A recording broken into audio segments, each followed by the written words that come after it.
So we cannot come around telling the messenger how it should be. By numerous verses in the Quran, Allah says, what the messenger gives you, take. What he forbids you, you forbid. This is the messenger, لَقَدْ كَانَ لَكُمْ إِنَّهُ لَعَلَىٰ خُلُقٍ عَظِيمٍ. He is the best creation. This verse that came, إِنَّهُ لَعَلَىٰ خُلُقٍ عَظِيمٍ, it came in the very beginning of his message, when he first started showing public is a messenger in the public arena.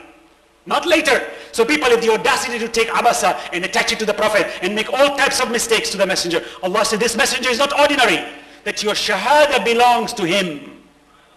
Do you know how far our messenger has gone? He has reached Qaba Qawsain, or Adna.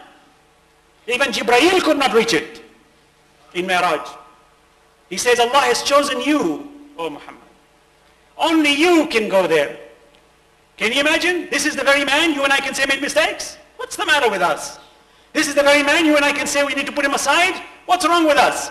This individual person Allah subhanahu wa ta'ala has chosen goes to Allah subhanahu wa ta'ala. You know that Fajr, Dhuhr, Asr, Maghrib, Isha, according to Al-Kafi, were two rakats each. 2 rakats each. The Prophet said, I wish to add more to this salah and make it 17.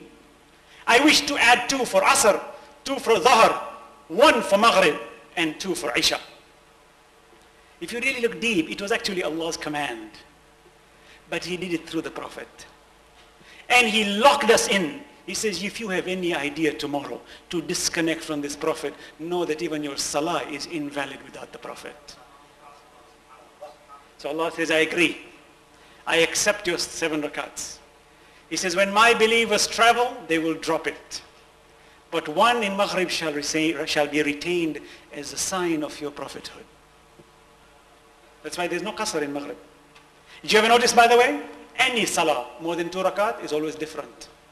The 3rd and 4th is always different. Correct? Yes.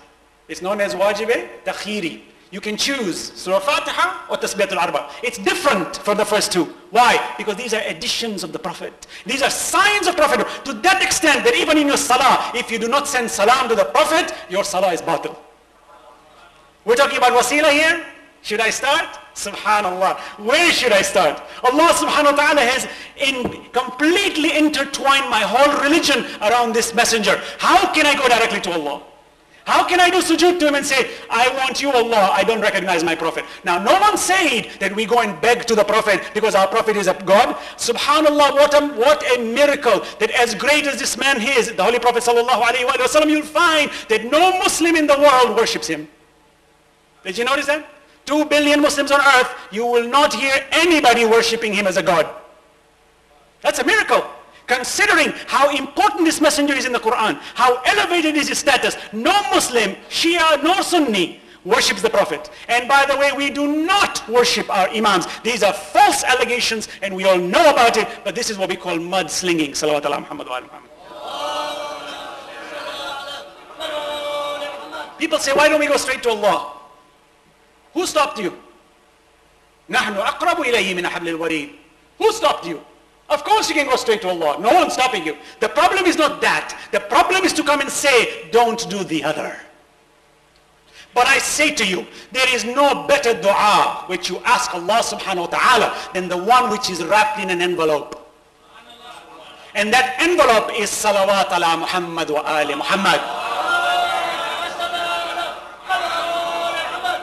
People have said, even Imam Ali alayhi salam, when he wrote the dua kumail, he doesn't praise himself.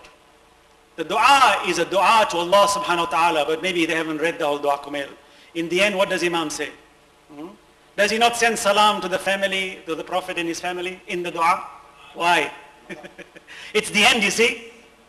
Allahumma inni as'aluka bi rahmatika allati wasi'at kulla shay wa bi quwwatika allati qaharta biha kulla shay. In the end, you find this dua ends with the salawat. You read the entire Sahifa Sajjadiyah of Imam Zain al-Abidin. It starts with Allahumma salli ala Muhammadin wa ali Muhammad.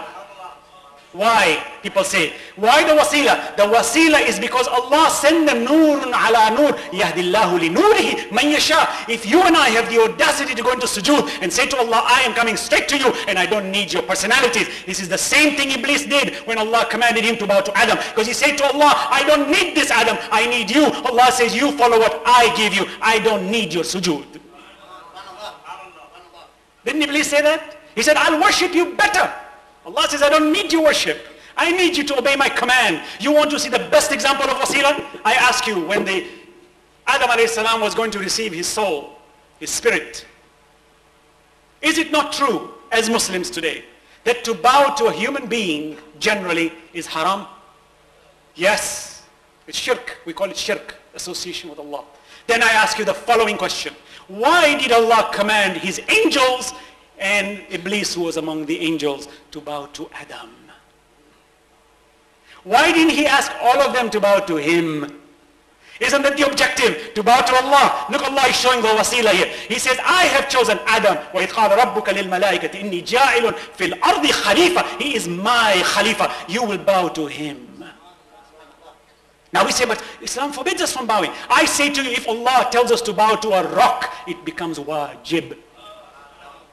Because it's not the rock we are bowing. It is not the human being we are bowing to. It is not the earth we are bowing to. We are bowing to the command of Allah. وَمَنْ يُسْلِمْ وَجْهَهُ إِلَى اللَّهِ وَهُوَ مُحْسِنٌ فَقَدْ اسْتَمْسَكَ بِالْعُرْوَةِ الْوُثْقَى وَإِلَى اللَّهِ عَاقِبَةُ الْأُمُورِ. Whoever submits, وَمَنْ يُسْلِمْ وَجْهَهُ, whoever submits his face by the command of Allah, that is the good doer. So when we are talking about wasila, it is not because we have chosen these personalities that we want to attach onto, or that we want to keep reciting their names, or we want to have majlises for them, or that we want to travel far distances to go and see their sarcophagus, their zaris, and go and kiss and cry and remember them. No.